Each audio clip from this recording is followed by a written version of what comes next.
All right, good evening, everyone. Welcome to the Monday, August 8th meeting of the Green Bay Plan Commission. Start with a roll call.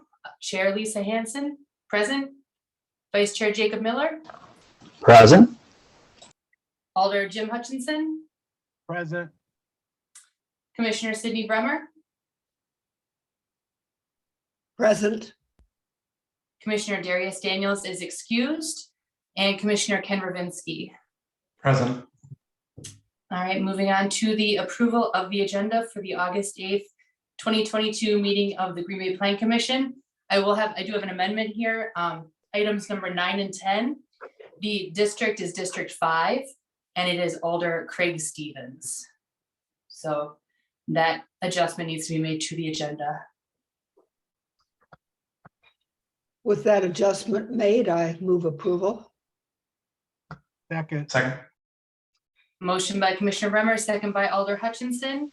All those in favor? Aye. Aye. Any opposed? Moving on to the approval of the minutes. Approval of the minutes from the July 25th, 2022 meeting of the Green Bay Plan Commission.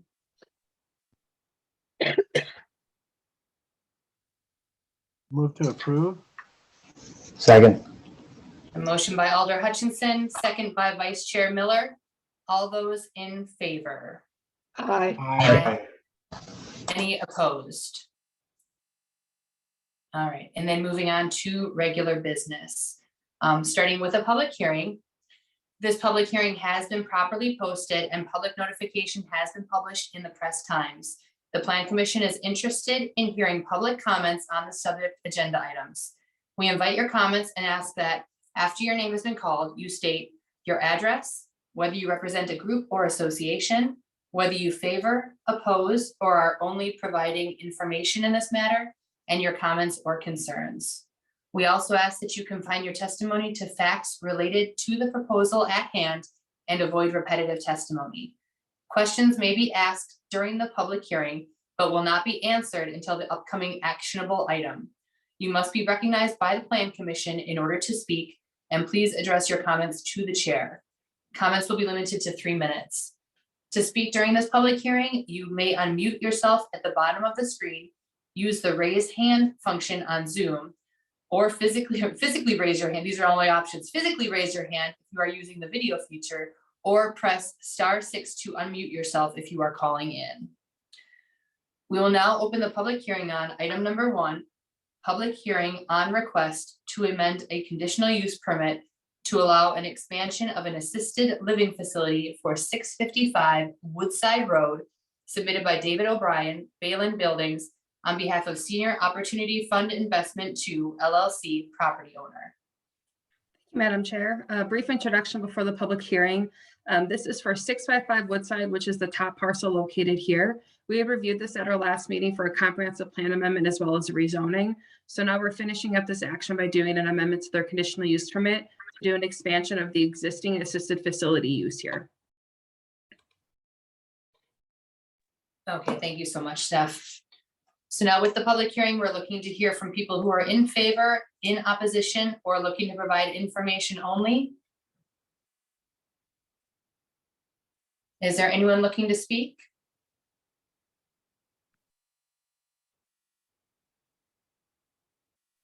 Is there anyone wishing to speak?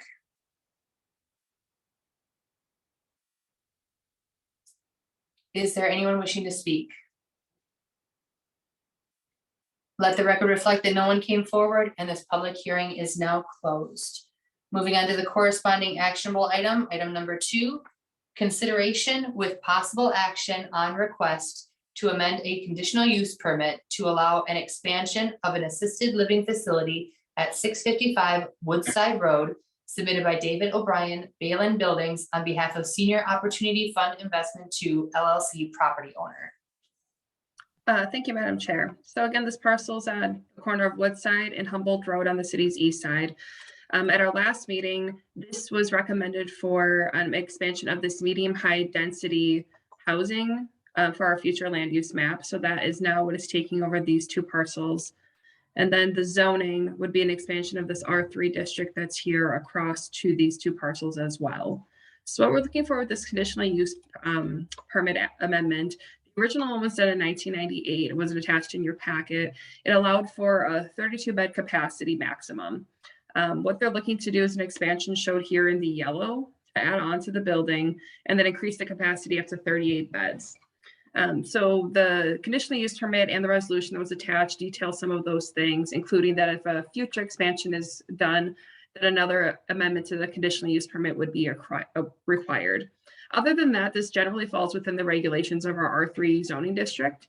And with the last comprehensive plan amendment, the rezoning, and now this CUP amendment, all of those will go before our city council at their August 30th meeting, and they would all be ideally approved all together as a package. This would free them up to do their site plan right after.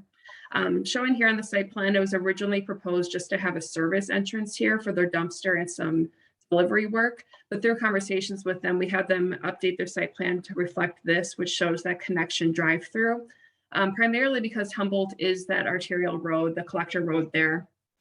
And that's where traffic is most likely to come from. So we wanted to make sure that this connection was shown on the site plan, but that will be taken care of during site plan approval. So I did attach that resolution to your packet, and it does have this information here, but we are recommending approval based on these detailed conditions. Okay, thank you so much, Steph. Go ahead, Commissioner Bremer. Steph, I assume that approval, of course, would depend on the city council approving the previous rezoning. Yes, this conditional use can only be expanded if the R3 zoning is approved, as it's currently zoned R1, and this is not an allowed conditional use in R1 district. So Thank you. with them all lining up, ideally that all happens together. Thank you. I motion approval. I'll I would second. Ooh, Motion by Commissioner Bremer, second by Commissioner Ravinsky. Any further discussion? All right, hearing none, we'll go ahead with a voice vote. All those in favor? Aye. Any opposed? All right, and then that will move forward to the next city council meeting, which is August 20th, 30th. 30th. Okay. All right. And then moving on to item number 3, public hearing on request to establish a planned unit development at the southwest corner of Janice Avenue and Florence Avenue to permit the development of multiple family residential use, submitted by Wise Women Gathering Place applicant Roger J. Vanderleest, property owner. Thank you, Madam Chairman. I will just give a quick brief on this. You can all see the screen. Okay. This is a request for a planned unit development to allow these 8 lots to be developed with a 50-unit, a single 50-unit apartment building, basically bounded by Janice on the north, Florence Avenue on the east, Vernon Court on the south, and the Villa West apartment community on the west. I will leave it at that until the action item, I guess. All right, thank you, Dave. And then looking to then hear from people who are looking to speak in favor, in opposition, or providing information only.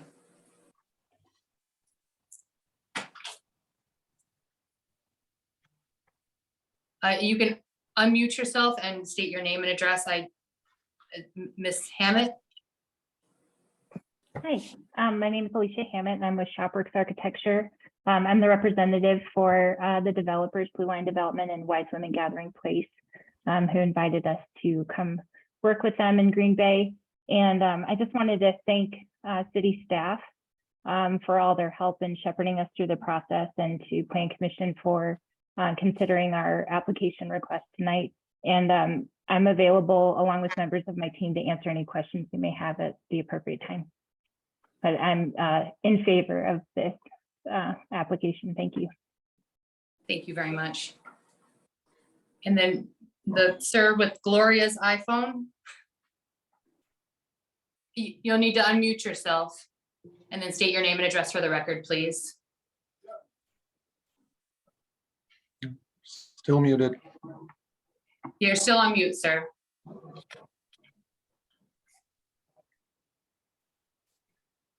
Am I There you still? No, you're good now. Okay, I'm Kevin and my wife is Gloria Shernaski. We own the property at 1603 Vernon Court and 1604 9th Street. And I guess our concerns is because of how large Villa West is, that's over 170 units, to add another 50 units. Plus with the units on Janus Road, I think there's 20 or 30 there. We feel that the traffic volume is going to be so great in that small area. Plus it's going to be a high density of people in the one small area. I guess that's our concerns as we go forward.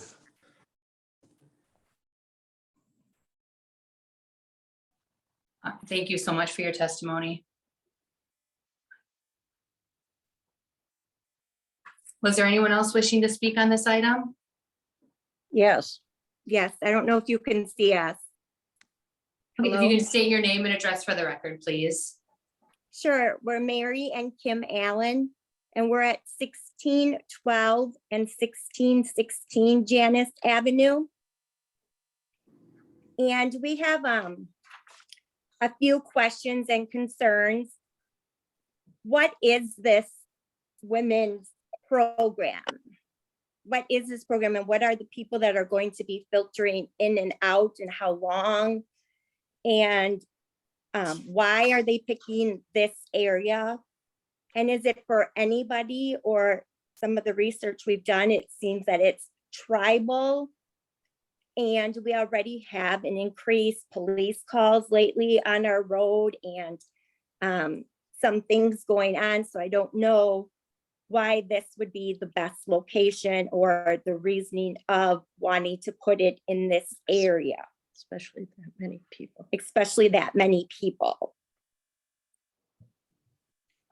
Okay, did you have any more comments to add? We do have some more like, is the staff going to be on site? Where the parking going to be? What is it families, children? Like I said, there's a lot of people walking, there's police calls here all the time. We just had 2 today. And wondering if this is the right place for this situation as well. And if they have any other locations. I read that they were supposed to build a 14 facility place on the far west side on the Oneida tribal land. So wondering if that came about or some more background we would like. And All right, thank you very much for your testimony. Is there anyone else wishing to speak on this item?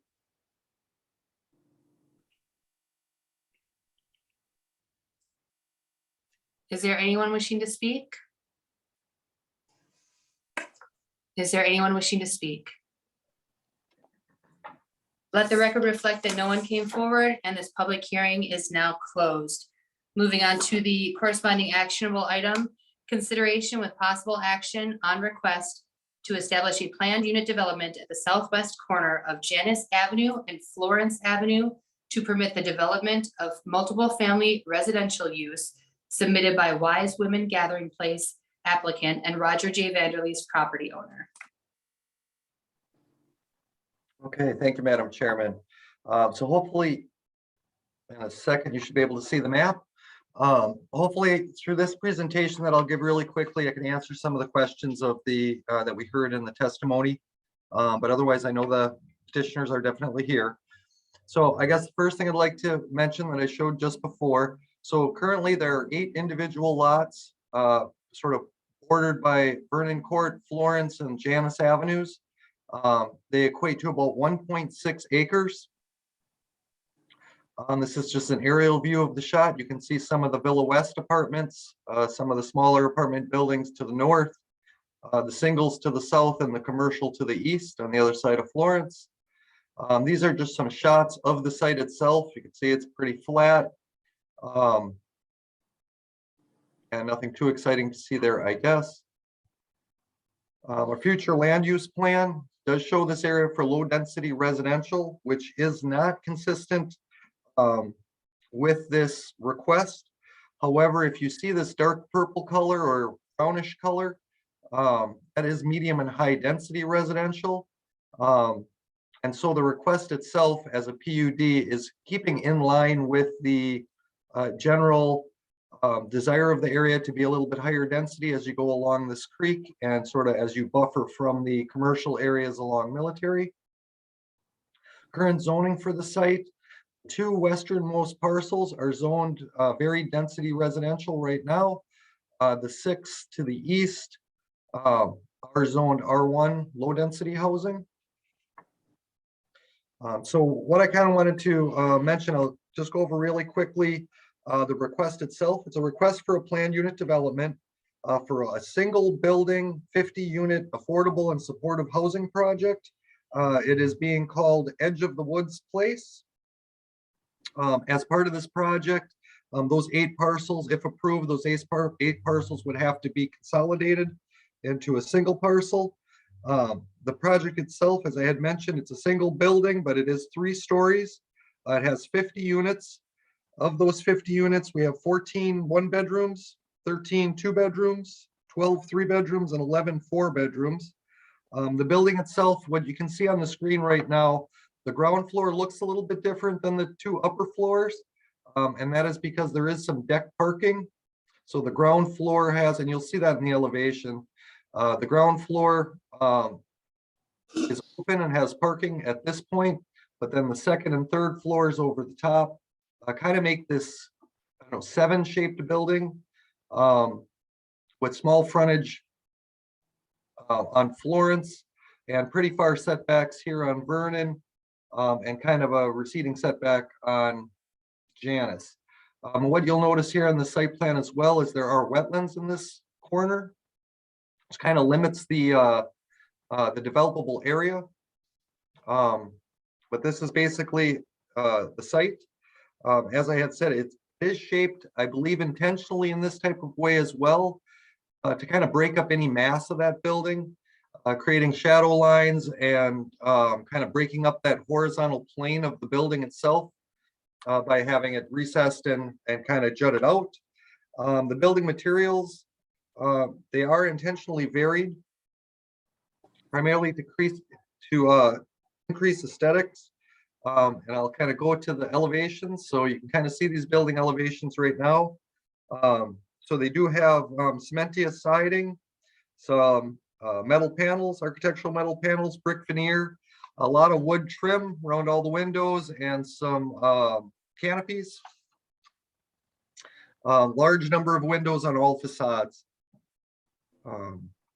We did have staff had a little bit of a concern when we looked at the west facade or the west elevation, in that it looks pretty plain. When you look on the site plan itself, you can see that facade is a flat wall where all the rest are kind of more contoured. So we are going to be making a recommendation that some vertical elements be placed in this facade. It's the 2nd and 3rd floors. You can see that 1st floor is open and this would be parking underneath there. So we'll be making that as a I guess, condition of approval. As I had said, beyond all of the different dwelling units, some of the other typical accessory uses you find in apartment buildings and supportive housing, obviously there would be a lobby, mail room, custodial rooms. The petitioner, hearing from the neighbors, also are including a community room. There's some office space associated with that principal use. Potential for childcare services and educational spaces for residents, and other typical accessory type of uses. The PUD designation is being requested rather than a straight zone to an R3 very density zoning, primarily because of 3 exceptions that are needed to the code. The first is the density. So the density is a little bit higher than what would be allowed on this property by right.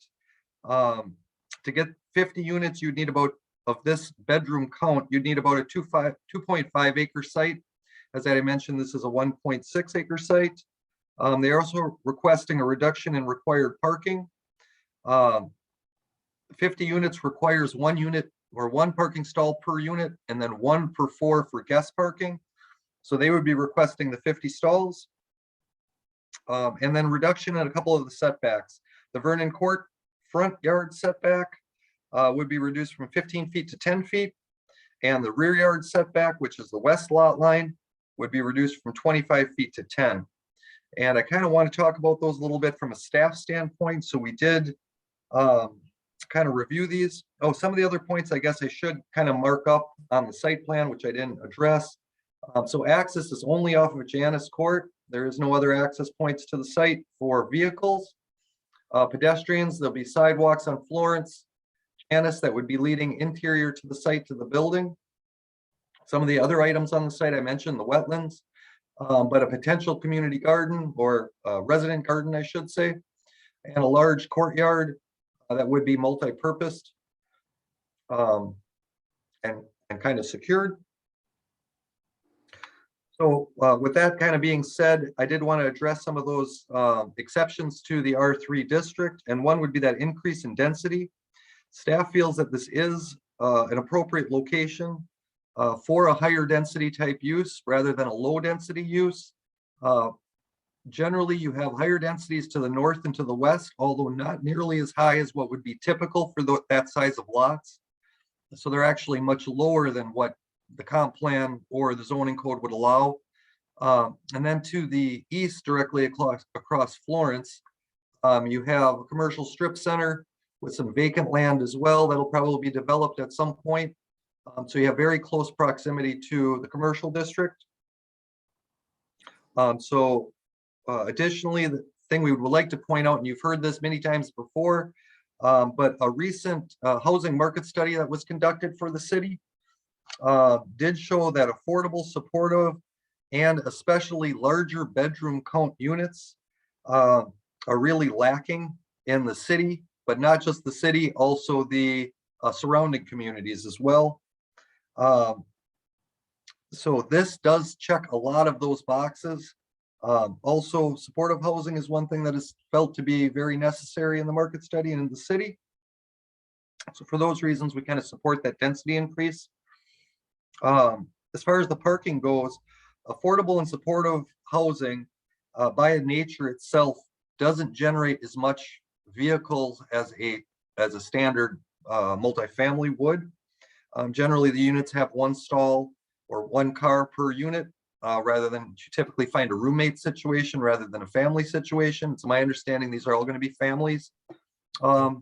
Maybe not in the one bedrooms, but in the other bedrooms, it'd be families. But another thing that is kind of important to note here as well is that there is a lot of street frontage to this property. All of these streets could be used for parking, for day parking. And when you add them up, they roughly equate to about 50 additional stalls. So any type of day visitation or anything like that could utilize the on-street parking rather than covering more land area with asphalt and concrete. And then sort of the last was the reduced setbacks. And you can't see them on here very well, but you have a little bit of a reduced setback here on Vernon Court, although it has quite a big terrace. Also, there is going to be a fence and landscaping, pretty heavy landscaping along Vernon. Again, no access. And then to the west at facing has a reduced setback request as well. And that doesn't show it here, but that would have a transitional yard setback, which would include landscaping, potentially fencing.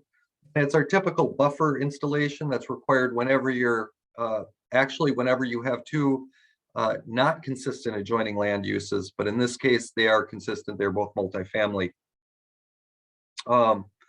Additionally, the reduction in setbacks, in staff's opinion, is more valid as well because the site, the way it has been designed, really does retain as much green space as possible. Many developers will come in and just kind of pave the planet, kind of fill up the space.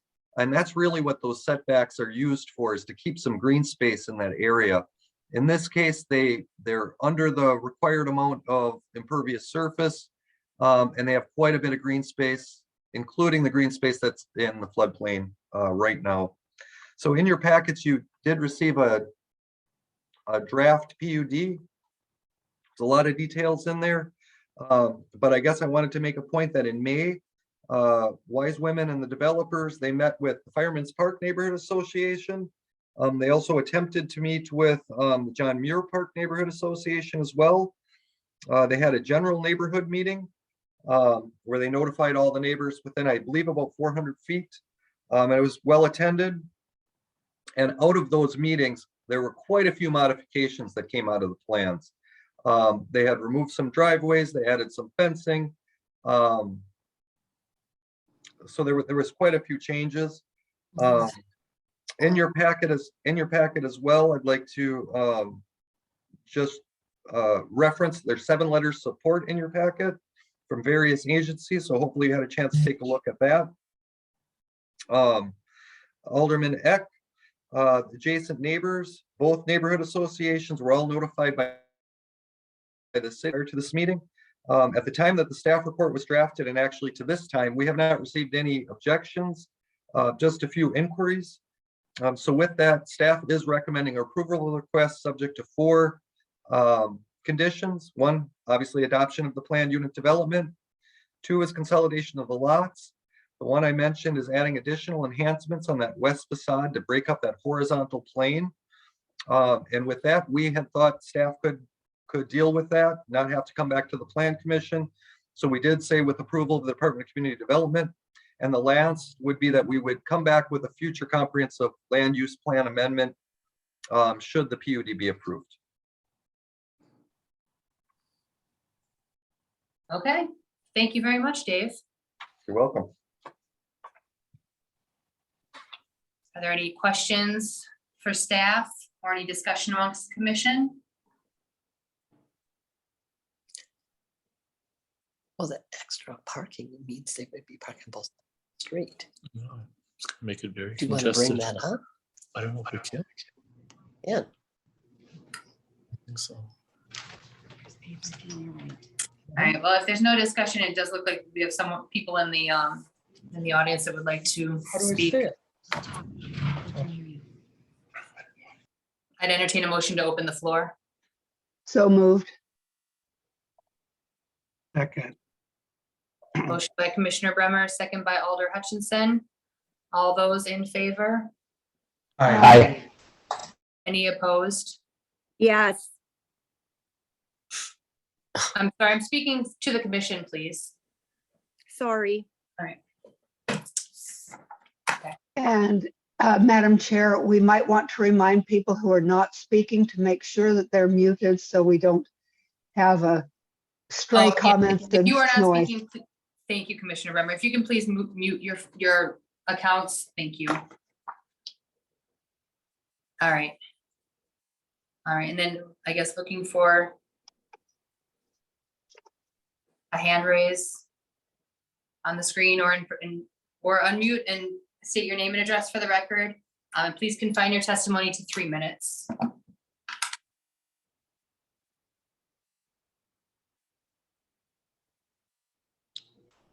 Hi, I live across the street from there and was curious why there is only Sir? one. Yes. If you could please state your name and address for the Oh, record. I'm sorry. Scott Allen, 1612 Janice Avenue. Thank you. Why is there only going to be one access to the unit versus 2? On this, you can certainly ask those questions, but we're not here. The applicant may be able to answer that, but the commission, or I guess yeah, go ahead, Dave. I can kind of answer that. So the original plan, and the applicant will be able to answer it a little bit better when they speak.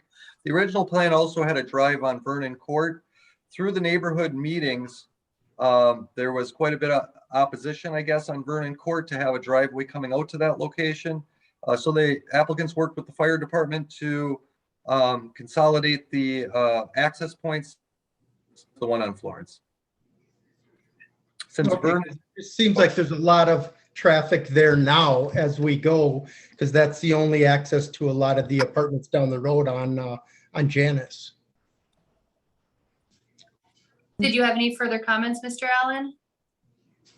Yeah, I just was curious about Janice Avenue's the access to all those other places. So that was, And you can certainly, if you just give your questions out, and then when the applicant speaks later, they'll be able to, they're listening to Okay. this as well. So go ahead if you have any other concerns. Nope. Okay, thank you so much. I saw a lot of hands raised before and now I'm not seeing any hands raised. Oh, Gloria's iPhone. Okay. Still on mute. Where's my little?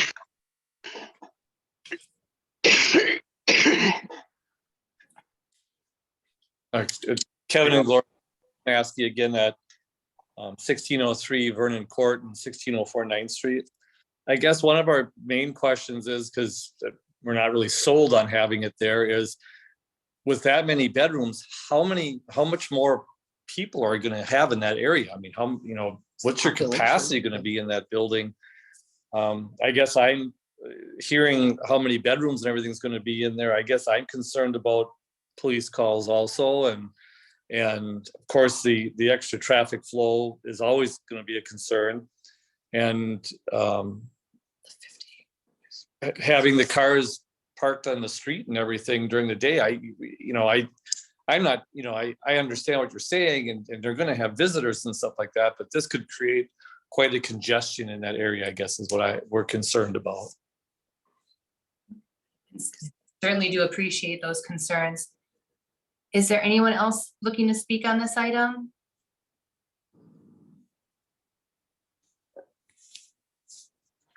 Yeah.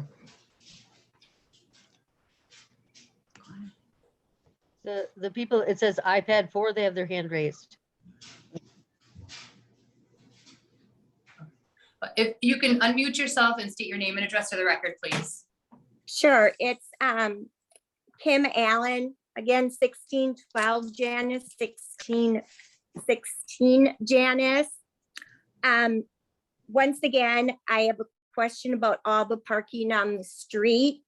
What will they do in the winter? We already have Villa West parking lots. When those need to get plowed in the winter, they go to the street.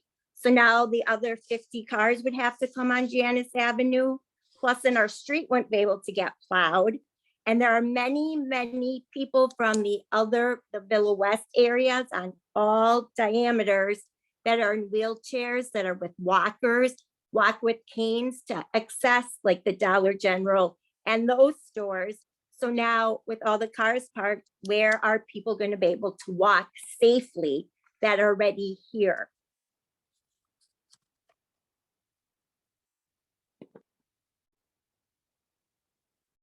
You're muted, Lisa.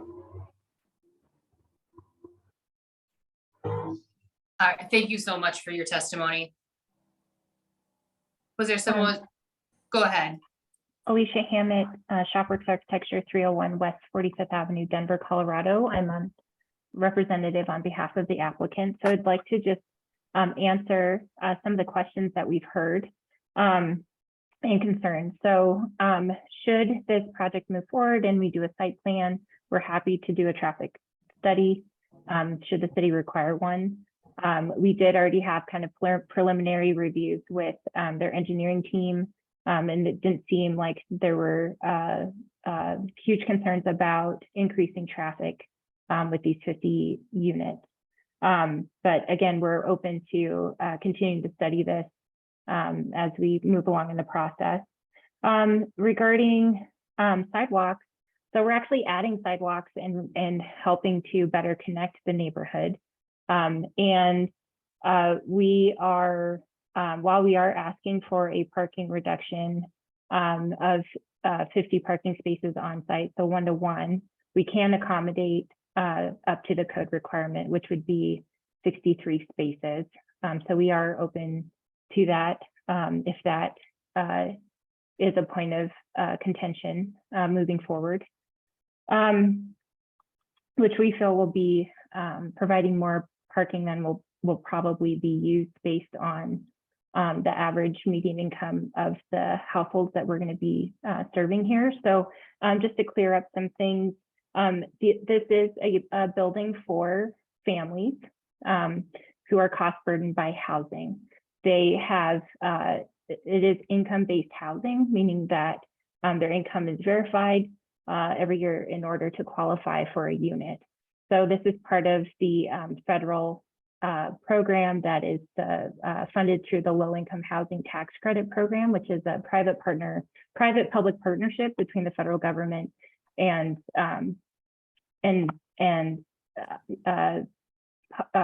your like JP Morgan Chases and banks, right, who buy these tax credits. So there's a lot of rules around the quality of these developments. We have to build a high quality building. It has to, because these are private equity investors who want a return on their investment. And so this tends to be really well managed program. The building will be well managed. We'll have staff on site for people who may need additional help, which is common for people who think about working moms. You might have single mothers. You might have folks that just need a little extra help, and that's where Wise Women Gathering Place fills that need to really help people get back on their feet. So this is not a shelter. This is permanent housing for families in need, and we'll be sure to provide a high quality building that's well managed. So I think some of the concerns about affordable housing obviously are, there's going to be crime and all those things, but what we found with LIHTC funded projects is that's just not true. The data shows that crime doesn't actually follow these. It actually lifts up communities. When talking to the Fireman's Park Neighborhood Association, they asked for a room in this building where they can have their neighborhood meetings. They currently meet in Fireman's Park when the weather's nice, but when the weather's not nice, they don't always get to meet at the Bay restaurant. So we agreed that we'd make that room accessible to community organizations who'd like to reserve the room to have meetings. We're trying to be a good community member, to be, offer, to kind of fit in and be a good neighbor. So hopefully that answered most of the questions. I was going to pass it to Beverly Sko with Wise Women Gathering Place to just talk a little bit about her organization. They are Green Bay based, and they invited us out of towners to come work with them. Hi, Thank you so much, Ms. Hammond. Yeah, go ahead, Ms. Sko. If you could just state your name and address for the record, please. thank you. Beverly Scow, Wise Women Gathering Place, 1641 Comanche Ave, Suite H, Green Bay, Wisconsin. And we've been a nonprofit service provider in the area for the past 24 years. We've got a lot of experience supporting people in housing and having some really good outcomes and transitioning them to stable housing and providing good support while they're in our various housing programs. We started the safe parking program, and there was some concern that it would increase crime, and we've had really good results, good relationships with the police. And I think since we started in June, there are only 2 times we had to call police to help us de-escalate something, and it wasn't a major thing. So we'll be the on-site service provider in the building. We're currently, this past year, served over 800 people with services. We have a really great team that's very trauma informed, and in great partnership with the other community service providers as well. I'm complete. Okay, thank you so much. Was there anyone on the commission that had questions for the applicant? Go ahead, Commissioner Bremer. Ms. Gao, I did want to follow up your comment about the staffing that you would have. Would that be resident staffing in the apartment complex? No. That is, would they be there 24/7? We would have staff there 24/7, but they wouldn't be residents. So there would be 24/7 coverage on site on the building. Okay, I appreciate that. and very much appreciate your initiative in bringing this forward. I must say that I have been honored to be in attendance at a couple meetings at Wise Women when you were located downtown. It is, as the churches and United Way and Oneida Chair have all concurred, a very well-regarded organization of women who have been attentive to the community in which they live, as well as the Native American community and their particular needs. And I appreciate that Ms. Hammett echoed that sense of the importance of being good neighbors. So thank you very much for being here. Thank you.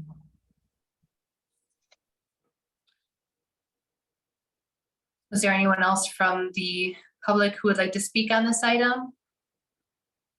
If you can just unmute yourself and state your name and address for the record. Hi, Oriana Sanchez with Blue Line Development, 1004 South Avenue West in Missoula, Montana. I just wanted to say a couple of words. First of all, thank you for hearing us tonight and putting this on the agenda. Second, I'm the Blue Line representative this evening, one of a few we have working on this really important project.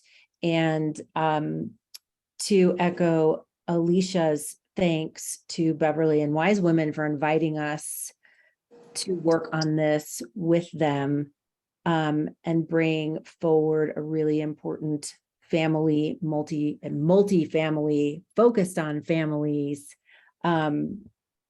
apartment project that will support families at the lowest incomes in this area and really help them thrive.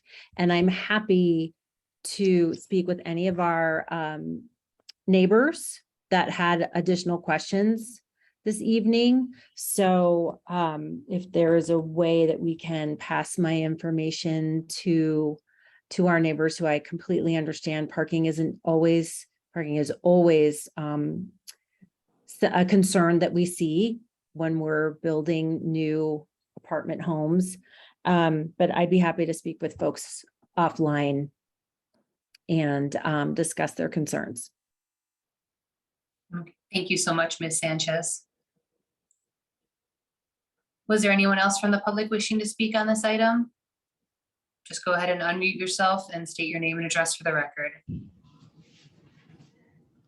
Scott Allen, 1612 Janice Avenue. Now, is this a preliminary? It just seems to me that they're putting a lot of people in a smaller area. Is there no other place? I think it's a great program. Is there no other place that would be more sustainable to that amount of people? I guess is my biggest question, being living across the street. Alicia Hammett, 301 West 45th Avenue, Denver, ShopWorks. I'd like to answer that question. So this was land that was available and was purchased, I believe, by one of our partners. And so it wasn't necessarily that this was the site that we were looking to develop. It was the site that became available and was developable. So unfortunately, it's not as easy as being able to just pick a location. It's really market driven. And so we just happened to be able to partner with the seller of this land, and there was enough land to make the program work. And then the location is really excellent. It's close to bus lines, Military and 9th. So it's really great for families who are cost burdened, by housing, to have easy access to public transit. It's near the school, near Kennedy Elementary School.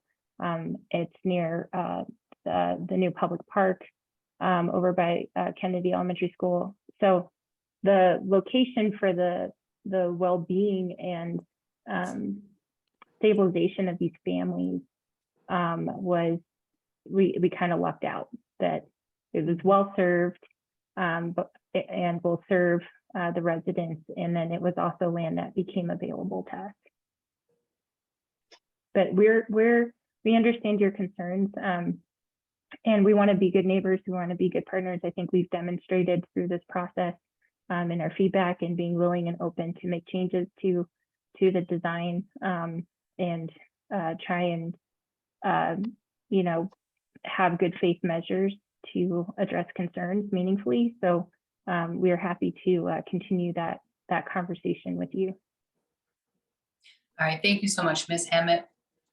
And actually with the speaking, we open the floor and you're allowed to speak one time. I was scrolling through, I didn't see that Mr. Allen had already spoken, so because the screens, but if there's anyone else who has not spoken at this time, please unmute yourself, state your name and address for the record.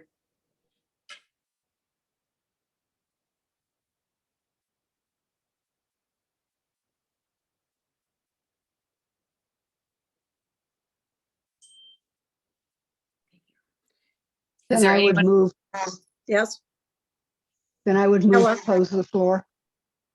Unless we do have somebody. Seconded. could I speak, please? I'm sorry, but yes, you may. If you state your name and address for the record, please. Mary Allen, 1612 Janice Avenue. My concern is with that many people and families, where are these children going to be able to play? Is there going to be a designated area for them? Okay. And I feel that there's too many people in that small area. I'm not opposed to the building. I'm opposed to the amount of people that are being, that they said could live there.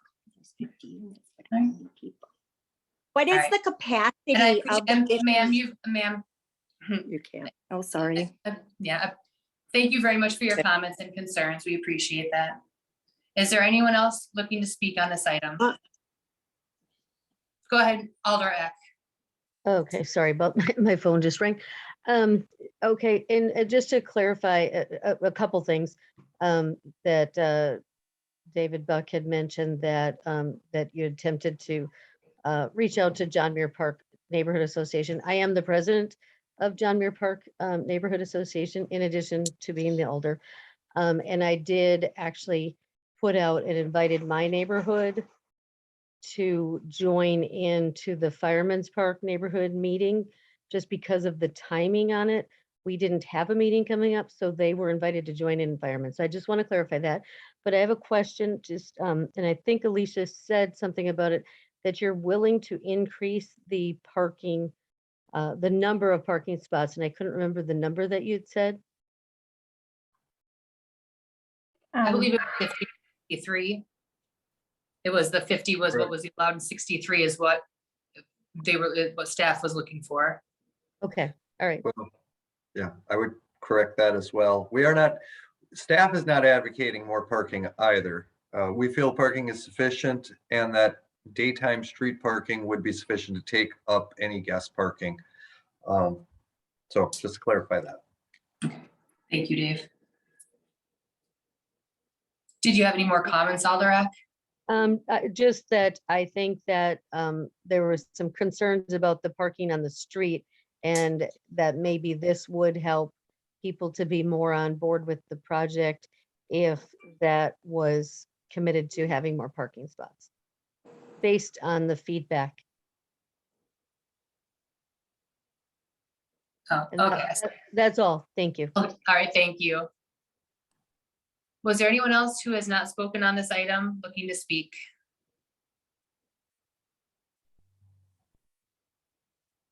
I have one other follow-up question. I know, just echoing what our chair, Lisa Hanson, just said.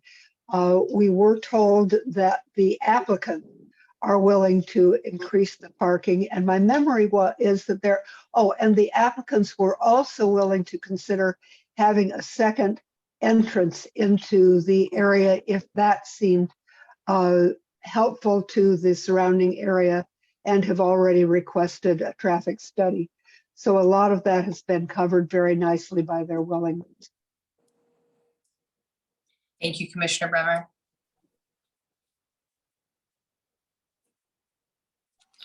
All right. Motion to close the floor. All right. Second, Motion by Vice Chair Miller to close the floor, second by Commissioner Bremer. All those in favor? Aye. Aye. aye. Any opposed?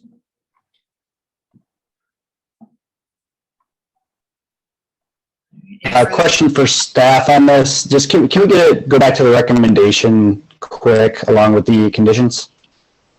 Sure.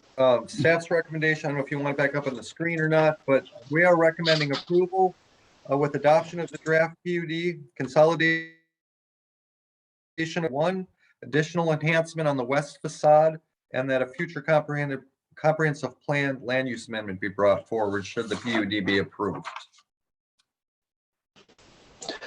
Is there anything that we should try to line out specific to parking? I know you said that both the applicant and staff are comfortable with that 50 spaces.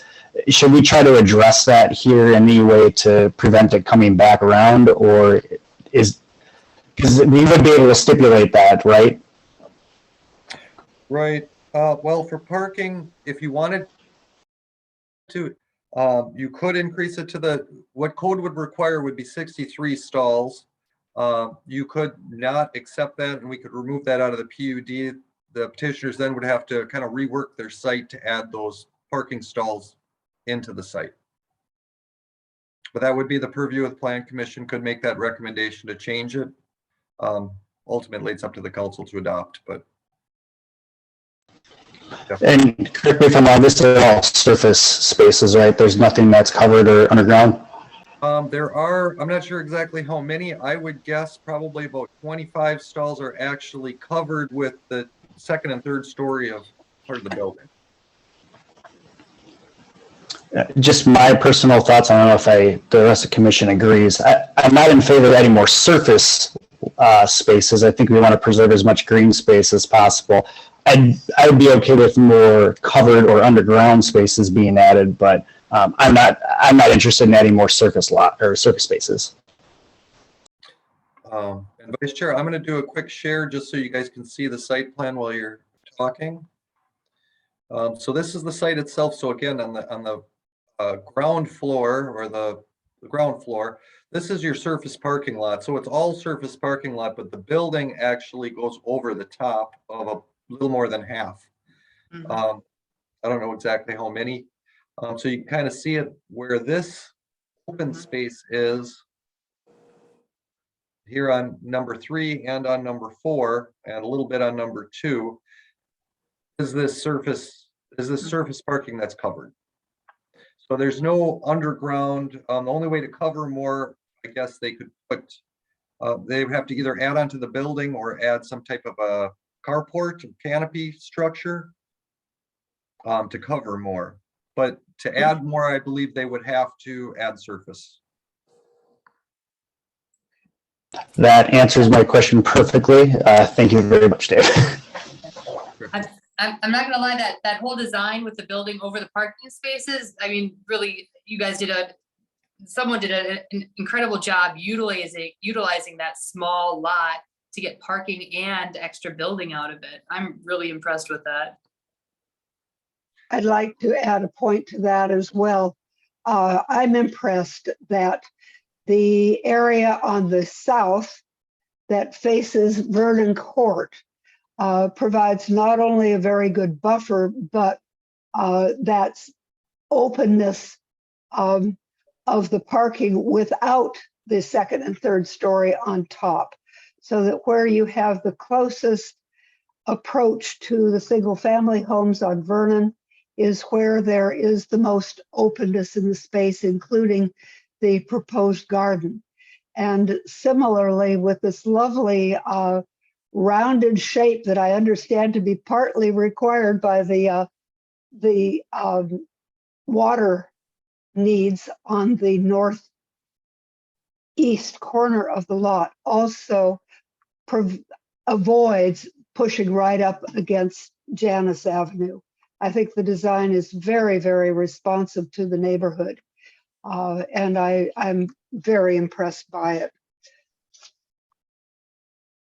I agree with the other commissioners here. This is a beautiful design. One concern, Dave, looking at the site plan, it's showing only sidewalks on the east and the north side of the property.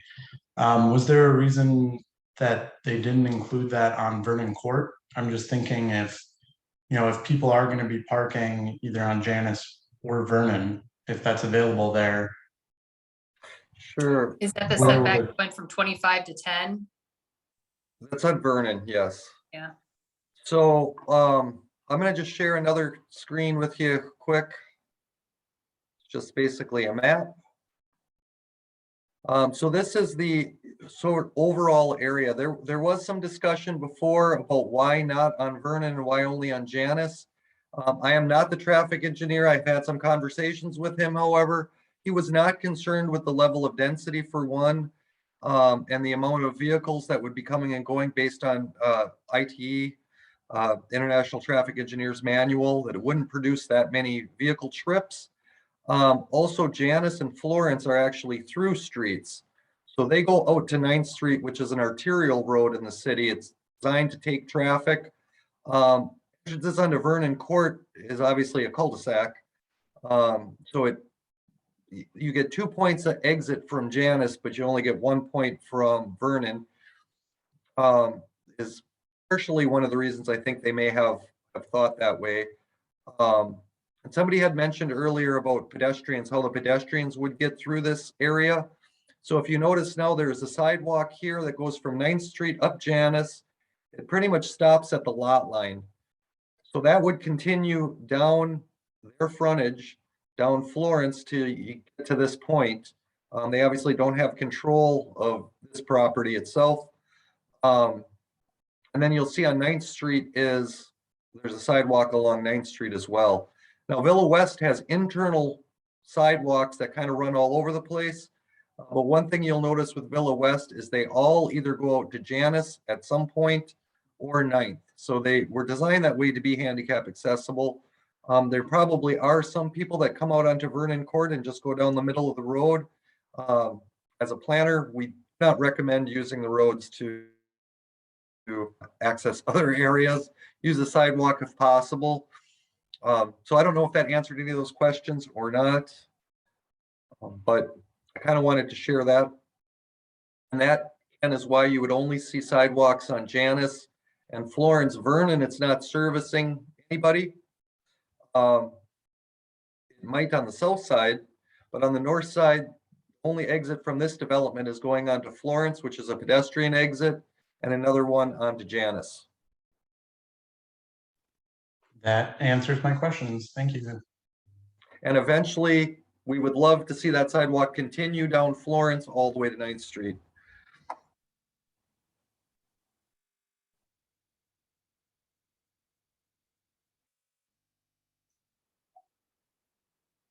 I would make a motion to approve. I would have to happily second that. Is it okay if I add something in? Or Sure, is go this- ahead, Eldrack. Okay, because I'm getting text messages from people that live in that area. So I just wanted to share. The concern about the parking and only having 50 stalls is what their concern is and saying it, and I think a few people on here as well, during the winter, that being a problem. That would this be the place to maybe ask that it get changed to maybe 56 or 57 spots? This would be the place where you could add that, you could change that PUD to add stalls or just go with what would be required by code. Okay, and I know I'm not on the commission, but that would be something I would ask you to consider. I would like to offer that as an amendment, that it be between 55 and 63 total parking spaces, depending on further consideration of the needs and particularly of what happens during snow season. Do all of those cars have to be exited in order to allow for snow removal? Or will that be taken care of in shifts that will allow to, that will minimize the disruption of the streets? Okay, So so that's a motion to amend the motion that I previously seconded, and it would need a second in order for us to vote on it. okay, so I was You'd gonna have say, to Commissioner, vote on the other first, No, we right? have to vote on the amendment first, and then by Robert's rules, then we go back to the amended motion. so are we voting on the amendment or the amended motion? We need a second on Okay. the amendment, and if it passes, then we vote on the amended motion. motion. But the first question is the parking.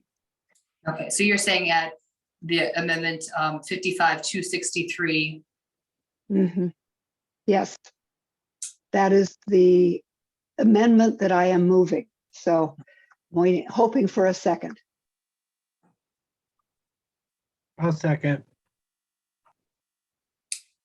So we have a motion by Commissioner Bremer to add the amendment of parking spaces from 55 to 63 and a second by Alder Hutchinson.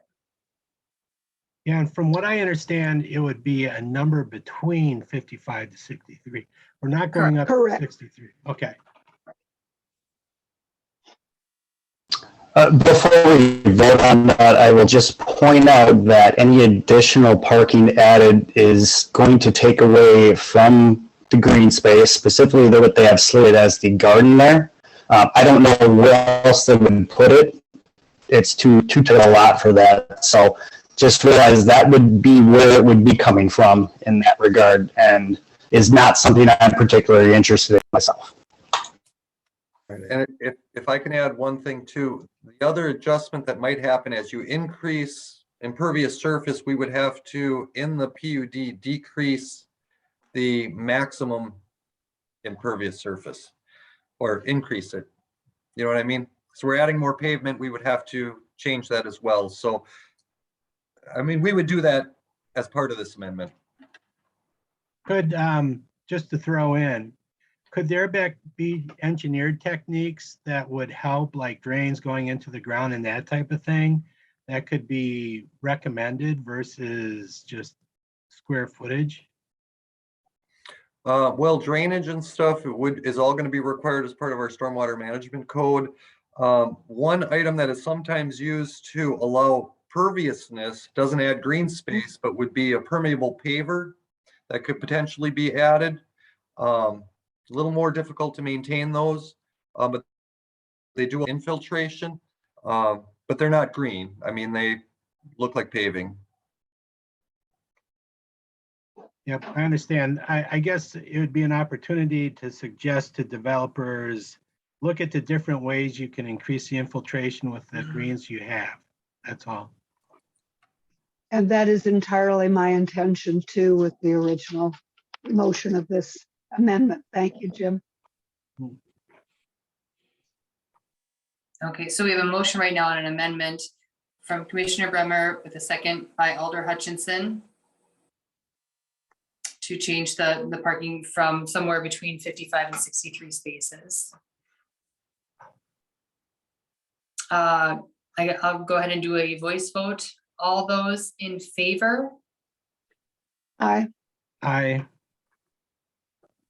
All those opposed? Nay. Nay. All right, so we've got 3 nays, 2 yeses. So the amendment fails. And then going back to the original motion by Commissioner Ravinsky to approve as suggested by staff with the conditions that staff recommended. A motion by Commissioner Ravinsky, second by Commissioner Bremer. Is there any further discussion? Yeah, just one point quick. I know there was a mention of the traffic study. Is that something that is being done, or did we want to add as a condition? If I can comment on that. Yeah. When the traffic engineer reviews the site plan, when they come in to actually do their site plan, he can require a traffic impact analysis if he feels it's necessary. So there is that potential. If you wanted to require one, you could add that. But just so you know that that is something that the traffic engineer does look at. I believe the petitioner has been in contact with Mr. Hanson as well. So just to clear that out quick, if so traffic engineer Dave Hansen decides that he would like a traffic study to be performed, that would be his call and that would be part of the site plan review, is that right? Correct. Yep. There's a certain set of criteria that if they meet, if this type of development meets that criteria, he would request a traffic study to be done. Okay, that's good for me. I just want to make sure. Okay. Motion by Commissioner Vinsky, second by Commissioner Bremer. All those in favor? Aye. Any opposed? All right, and then that will move forward then to the August 30th meeting of the Common Council. Moving on to item number 5, public hearing on request for a conditional use permit at 421 4th Street to establish a single-family residential use in the office residential district submitted by NeighborWorks Green Bay applicant, Green Bay Redevelopment Authority property owner. Thank you, Madam Chair. Moving on. So, let me share this with everybody. So what we're seeing right here is at 421 4th Street. The petitioner and owner of the property here, mid-block, is NeighborWorks. They are requesting a CUP in the OR zoning to allow for a single-family home.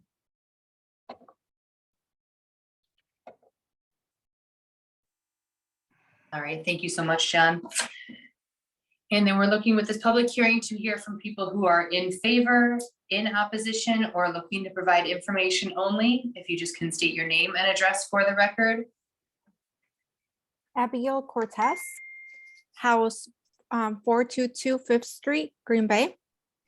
My only concern with this construction project is the limited alley size in the back of the property lot. During and after construction, obviously. My neighbor in house number 418 has been requesting the city of Green Bay to fix and add concrete to the alleyway for a couple of, I think about a year. And obviously myself, I've reached out to the city and I haven't heard back. Since the alleyway is owned by the city, where is the parking entrance for this house going to be at? And then also, are the contractors property going to work with the city for the snowplow during the winter season, during the construction and after the construction site? And Ms. Cortez, this is the time to voice any concerns or questions, but this is just the public hearing portion of this item. So if you have any more concerns, you can please state them. Those were all of my concerns. Oh, I'm sorry. Okay. All right. Thank you so much for your testimony. Is there anyone else wishing to speak on this item?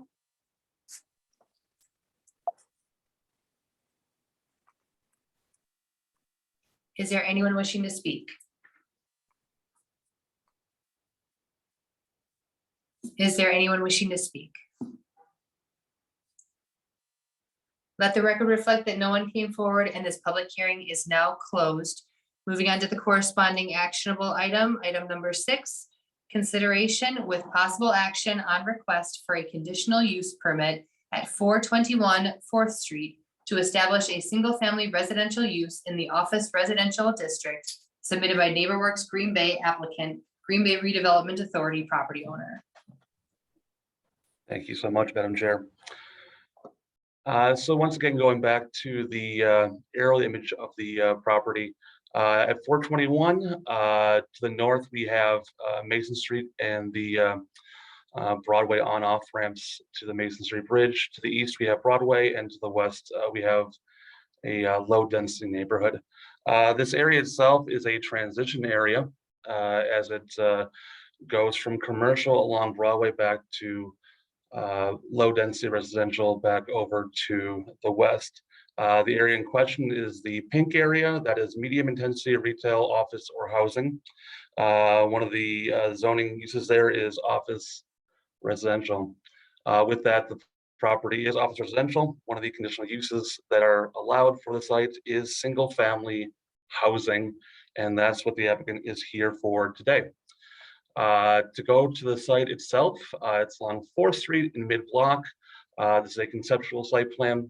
You can note a single family home that is facing 4th, and as one of the neighbors have mentioned, a detached garage, which comes off of a private alley, not a public alley, in the rear of the property for parking needs for the folks on the site. Additionally, I can go ahead and show some elevations for what NeighborHerx is proposing for the site itself. Going back, as noted, the site and the parcel is about 50 feet wide. It is a small lot, and as staff, we felt that this transition that is occurring here in the area that goes from single family lots and low density off to the west to the commercial area back over towards Broadway was appropriate for the transition as you switch from being residential primarily to commercial. With that in mind, we do recommend approval of the request subject to compliance with the code not covered under the CUP. All right, thank you so much, John.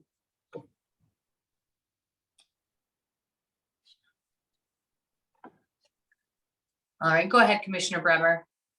You'll just have to unmute yourself. Thank you, Madam Chair.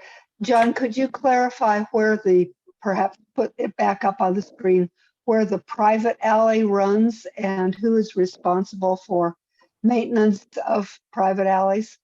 Sure. Thank you. Sharing the screen, and are we all right now seeing an aerial image of the property itself? Yes.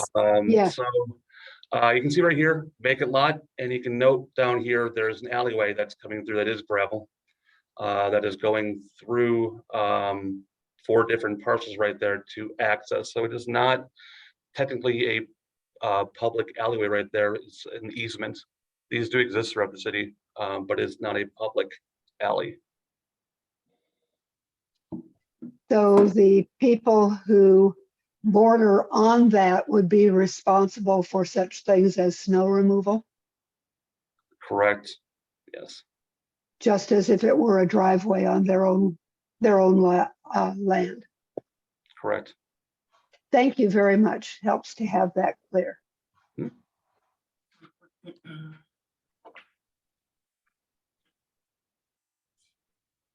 Was there any further discussion amongst the commission or any more questions for staff? I'd make a motion to approve. Second. I'll second. Got a motion by Commissioner Vinsky, and I heard Vice Chair Miller just a smidge before Commissioner Bremer. So second by Vice Chair Miller. Any further discussion? Hearing none, we'll go ahead with a vote. All those in favor? Aye. Aye. Any opposed? All right, and then that will move on then to the Common Council meeting for August 30th. Moving on to the public hearing on request for a conditional use permit at 2490 Deer Path Drive to erect an accessory building in excess of height restrictions submitted by Matthew and Stacy Thompson, property owners. Thank you, Madam Chair. I will just quick overview. So this is 2490 Deer Path. It is a cul-de-sac property, about 1.2 acres. They are requesting to build an accessory building, basically a pool house or a shed, a pool shed, 4 feet higher than our maximum. So 20 feet is what they're requesting, 16 is the maximum height. Okay, thank you so much, Dave. So now with this public hearing, we're looking to hear from people who are in favor, in opposition, or providing information only. Is there anyone wishing to speak?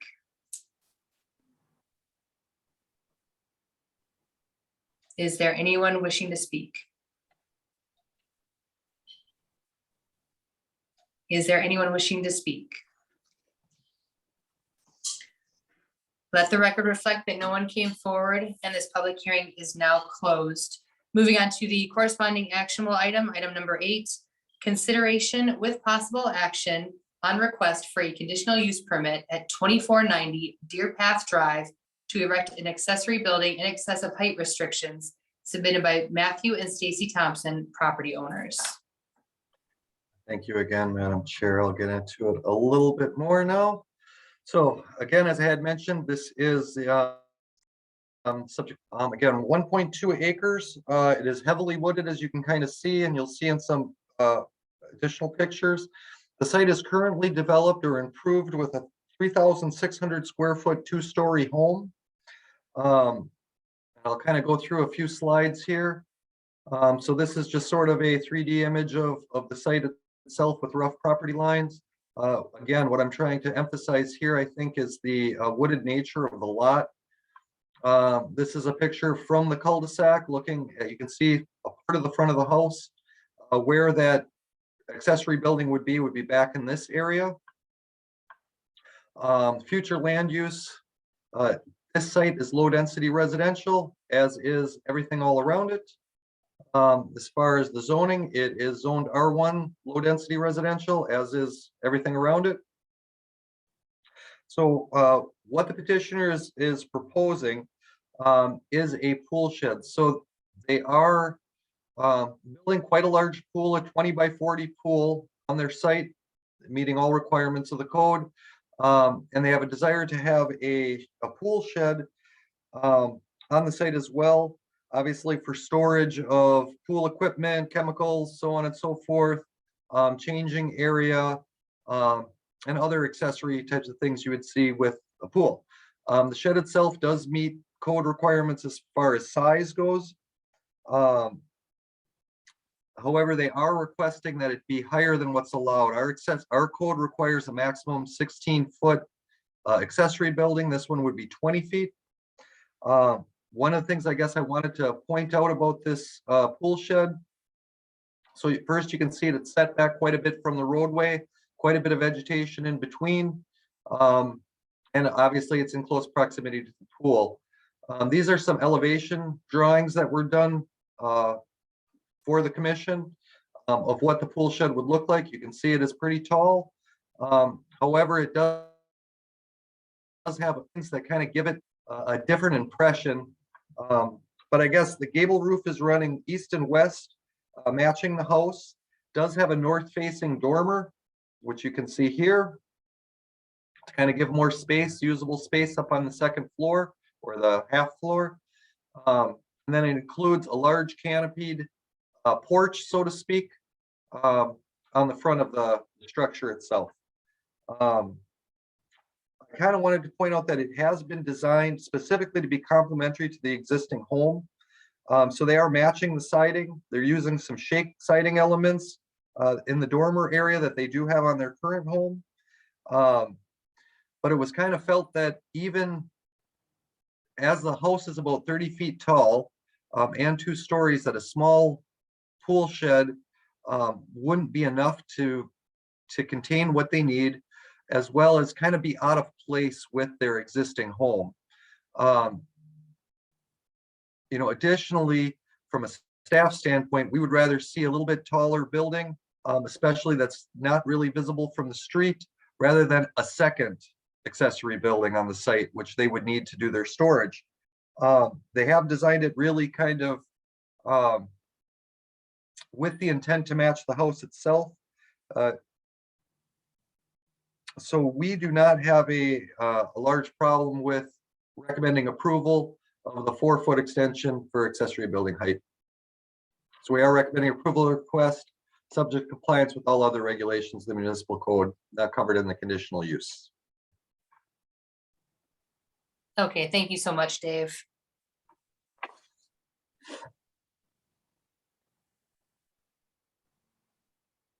So that's me. I mean, you're Alder showing a Stevens. picture. I'm sorry. Alder Stevens and adjacent neighbors, as well as the Preble Park Neighborhood Association, were notified. We did not receive any inquiries or any inquiries whatsoever. Okay. And Dave, you had shown us that picture from the cul-de-sac and showing back. I mean, they're looking to put this behind their pool. So there's lot and then there's pool and then they want to put this behind that, correct?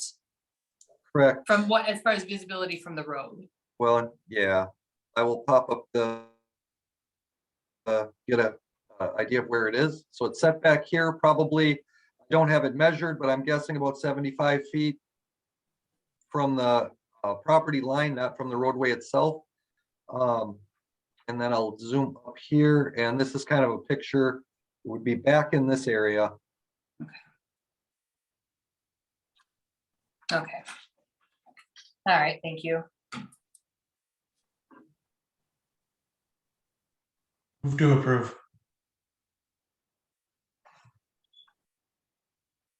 We have a motion by Commissioner Ravinsky Second.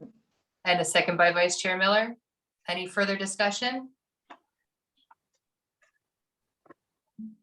All right, hearing none, we'll go ahead with the vote. All those in favor?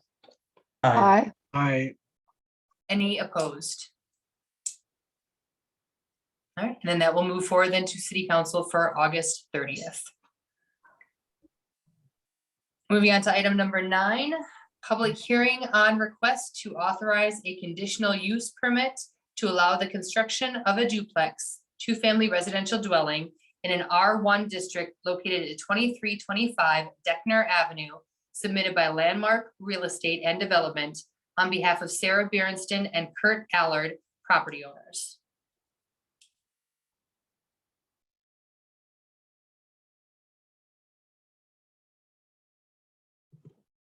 Okay, I'm going to give a little bit of background on this, and also thank you, Madam Chair, for addressing the amendment at the beginning. In the packet, it did say Alderman Hutchinson from District 2. However, the publication did go out to District 5 for Craig Stevenson. So I just wanted to clear that up, but thank you for noting that. Okay, thank you, Madison. Yep. All right. So can you all see my screen? Yes, we can. Thank you. Perfect. So 2325 Deckner Avenue is located on the east side. It's across from Preble High School, as you can see the parking lot right here, and Winchester Way, and then it backs onto Colt Court, a cul-de-sac. So the parcel that we are talking about is right here. It is currently undeveloped. Neighbors, adjacent owners within 200 feet were notified, and upon this, we have not received any complaints, concerns, or questions. As you can see, it is currently an undeveloped lot. There is a duplex adjacent and then a single family home.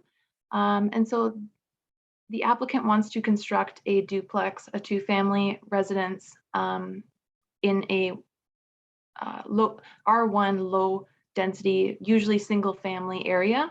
So that's why they are applying for a conditional use permit, because it would not comply with current code. Okay, thank you, Madison. And then looking to hear from parties who are in favor, in opposition, or looking to provide information only. Is there anyone wishing to speak? Is there anyone wishing to speak? Is there anyone wishing to speak? Let the record reflect that no one came forward and this public hearing is now closed. Moving on to the actionable item. Item number 10, consideration with possible action on request to authorize a conditional use permit to allow the construction of a duplex in an R1 district located at 2325 Deckner Avenue, submitted by Landmark Real Estate and Development on behalf of Sarah Berenson and Kurt Allard, property owners. All right, thank you, Madam Chair.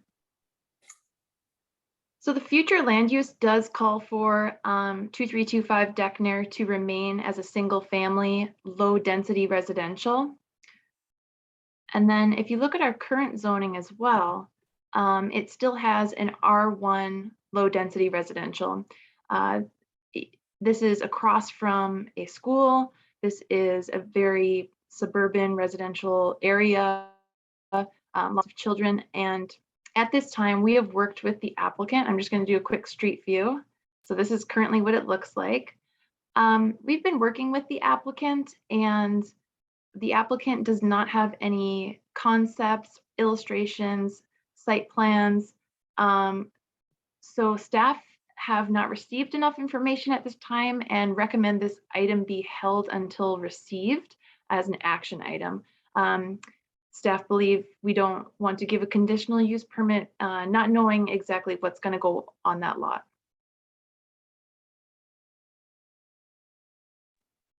Okay, thank you so much, Madison. I would definitely concur with staff on that. Without a plan, what was a plan commission without plans, right? You got that right. And therefore, it seems appropriate to move to table this item until such time as the staff feels they're ready to go forward with the recommendation. I would second that motion. All right, so a motion by Commissioner Bremer and a second by Commissioner Ravinsky to table.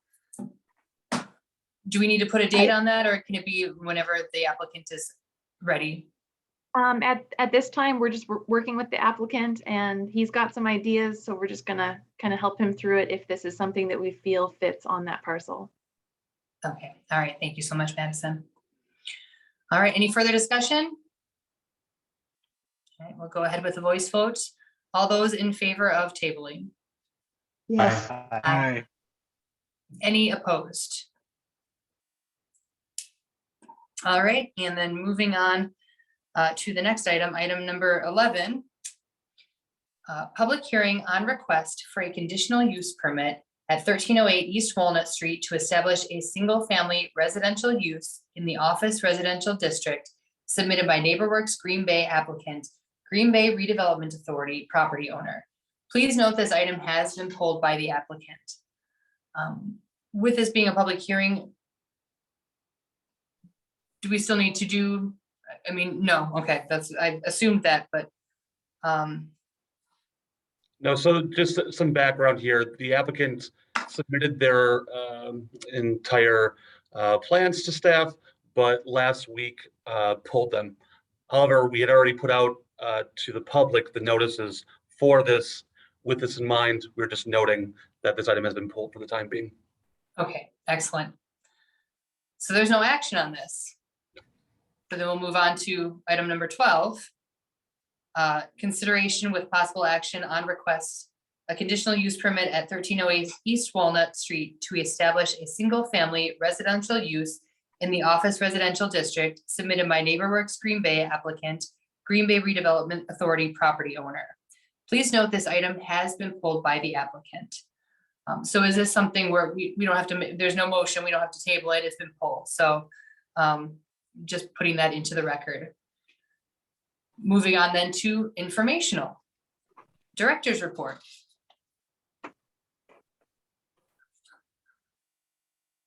Is Mr. Stickschulte on? I think he is. He looks to be on. Neil? He stepped away. He might have. There there you go. Oh, never mind. Oh. Sorry, technical difficulties. I'm here. Mr. Stickschulte, the director's report. All right. Just a couple of updates. We are having our RDA meeting with public hearings for our TID creations and amendments tomorrow afternoon at the RDA at 1:30.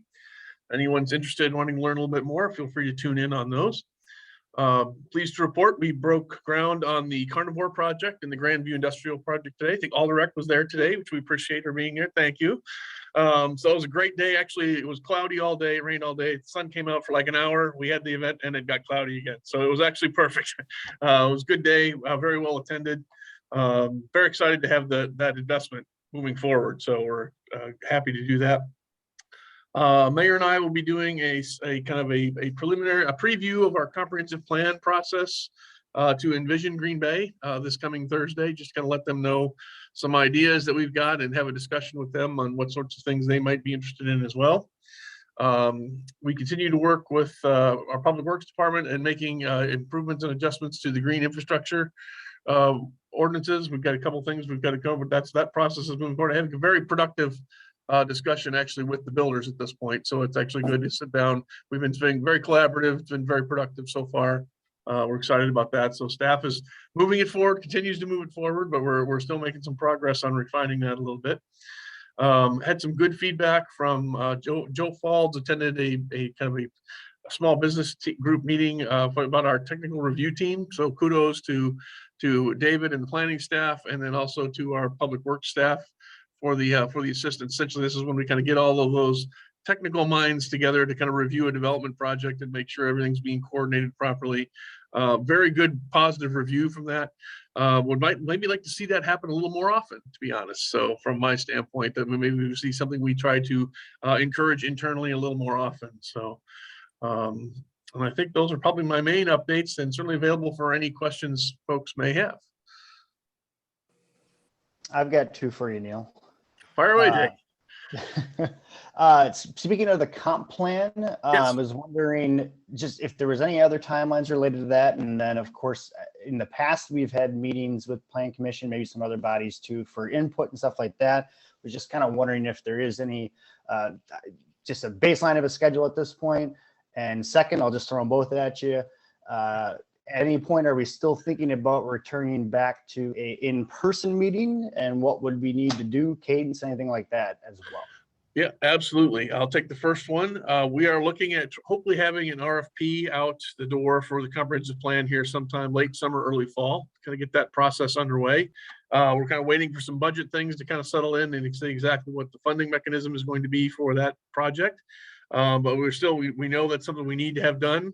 We're trying to get that issued and started here. Hopefully this fall is the intention right now. So I would say I'd say mid-September or October, we would hopefully have an RFP out. I'll be relying on Mr. Buck certainly for leading much of that process in that RFP.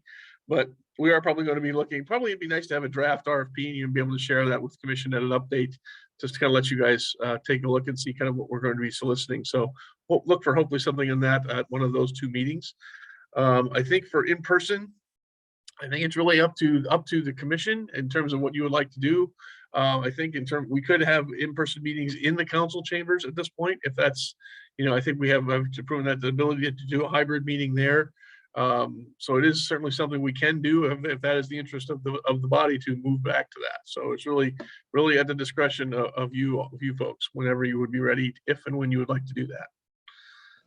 So do we need to kind of come to an agreement as a commission that that's a direction you want to go, and then put it into your hands to make sure we can actually get the room and it's not occupied or anything like that too? Absolutely. So Yeah, we would make sure there'd probably be some technical things we'd need to coordinate with our IT department on to make sure we're ready to go. But at any time, if that would be the desire of this body, we could certainly look into this and see what it would take to make that happen. Got it. I will then just out to the commission that it is in my interest. I would like to see us get back in person at some point sooner than later, but I certainly understand there's maybe other opinions as well too, but just want to put my interest in that out there.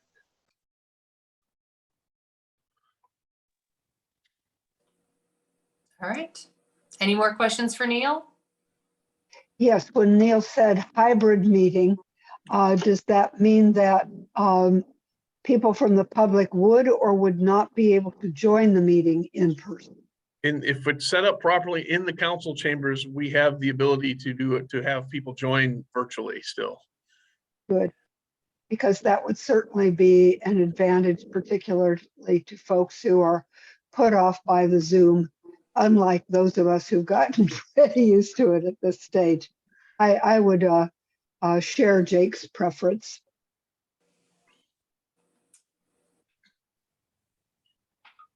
I don't know if we can give like maybe I don't know who would be following up on this. Maybe just the next step if we did decide to go that way. And maybe we set a timeline of a month and a half, 2 months, whatever you would need from your tech side or whatever. And then I don't know if we have to put it to a vote on our side, but I think we would want everybody on board and in agreement on that. And I certainly don't want to put any words in anyone's mouth, but maybe that's an action item for staff, is just if we said yes, how quickly could we get to that, and what other steps may need to come into play. Absolutely. Happy to report back on that, Mr. Vice Chair Miller. We'll get that back and make that as part of my report for next meeting. Excellent. Thank you very much. And the date of the next meeting is August 22nd, 2022. Wait. Oh, Go ahead, Dave. August 22nd is likely to be canceled. We don't have any new items. So unless Madison's duplex is ready to roll, there are no items for that agenda. So it's very likely that it'll be canceled. Okay. All right, sounds good. I will also not be available for that meeting if anyone wanted to see my face that day. So. He's looking forward to it. Motion to adjourn? Second. Motion by Vice Chair Miller and second by Commissioner Bremer to adjourn. All those in favor? Aye. Yes. Any opposed? Enjoy tomorrow's sunshine, everybody. Yep. Good night, everyone.